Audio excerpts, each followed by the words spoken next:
بسم اللہ الرحمن الرحیم۔ السلام علیکم محترم ناظرین، آج ہم آپ کو بتائیں گے کہ بلوچ لبریشن آرمی کیا ہے اور ان کو فنڈنگ کہاں سے ہوتی ہے اور یہ کہ ان کے مقاصد کیا ہیں۔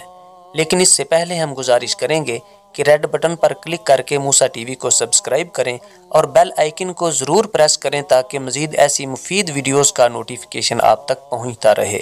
محترم ناظرین، افواج پاکستان کئی دہائیوں سے حالت جنگ میں ہے اور ملک دشمن عناصر وطن عزیز کو صفحہ ہستی سے مٹانے کے لیے دن رات سرگرم ہے۔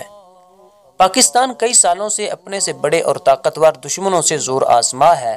دشمن پاکستان کو کمزور کرنے اور نقصان پہنچانے کے لیے ہر طرح کے وسائل استعمال کر رہے ہیں، لیکن افواج پاکستان اور گمنام ہیروز دشمن کی ہر چال کو ناکام بنا رہے ہیں۔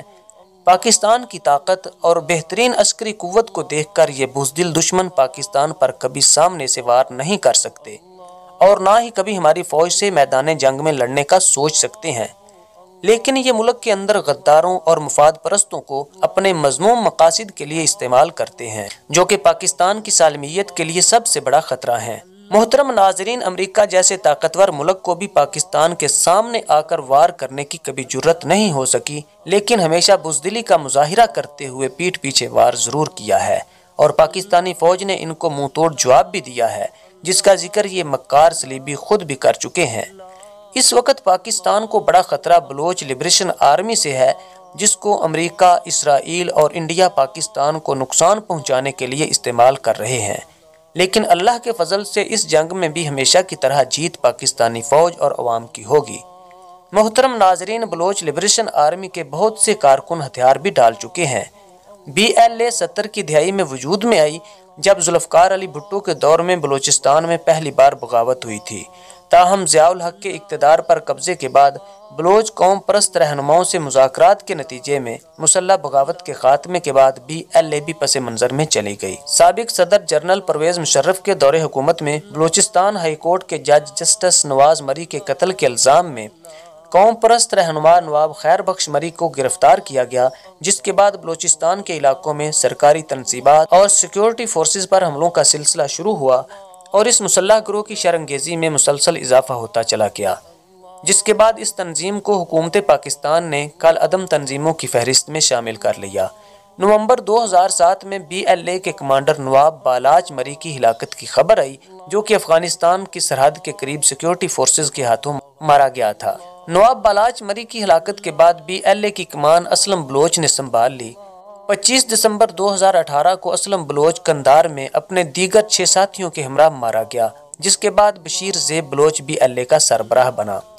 اس مسلح گروہ نے اپنی کارروائیوں میں چینی اہداف کو نشانہ بنایا ہے۔ کالعدم BLA کی جانب سے 2018 کو جس خودکش حملے کی ذمہ داری قبول کی گئی تھی، وہ اسلم بلوچ کے بیٹے ریحان بلوچ نے ضلع چاغی کے قریب ہیڈ کوارٹر دلبندین کے قریب کیا تھا، جس میں کئی چینی انجینئرز اور ورکرز ہلاک ہوئے تھے۔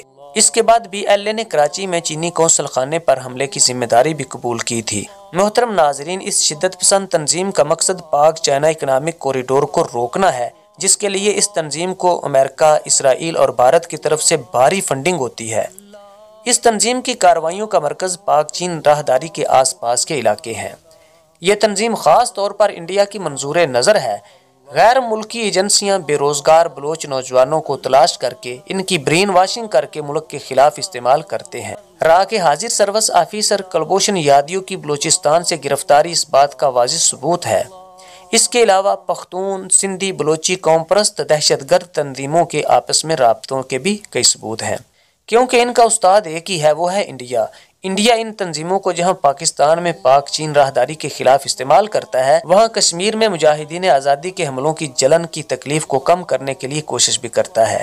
چند دن قبل کشمیری مجاہدین نے کئی حملوں میں درجنوں بزدل انڈین فوجیوں کو موت کی گھاٹ اتار دیا تھا، تو جواب میں انڈیا نے بلوچستان میں 14 رمضان المبارک کو اپنے پالتو مہروں کے ذریعے بزدلانہ وار کر کے میجر ندیم عباس بھٹی سمیت 6 جوانوں کو شہید کروا دیا تھا۔ ناظرین کرام، رمضان المبارک کے بابرکت مہینے میں آئیں مل کر دعا کریں کہ اللہ پاک فوج کو کامیاب فرمائے، دشمن کے ناپاک ارادے ناکام کرے اور دشمن کے ہاتھوں استعمال ہونے والے لوگوں کو اللہ تعالیٰ سمجھ عطا فرمائے کہ ہماری عزت اور شان پاکستان کے ساتھ ہے اور ہمیں مسلم قوم اور امت بننے کی توفیق عطا فرمائے۔ محترم ناظرین، امید ہے کہ آپ کو ہماری یہ ویڈیو بھی پسند آئی ہوگی۔ ہماری ویڈیو کو لائک کریں اور احباب کے ساتھ ضرور شیئر کریں۔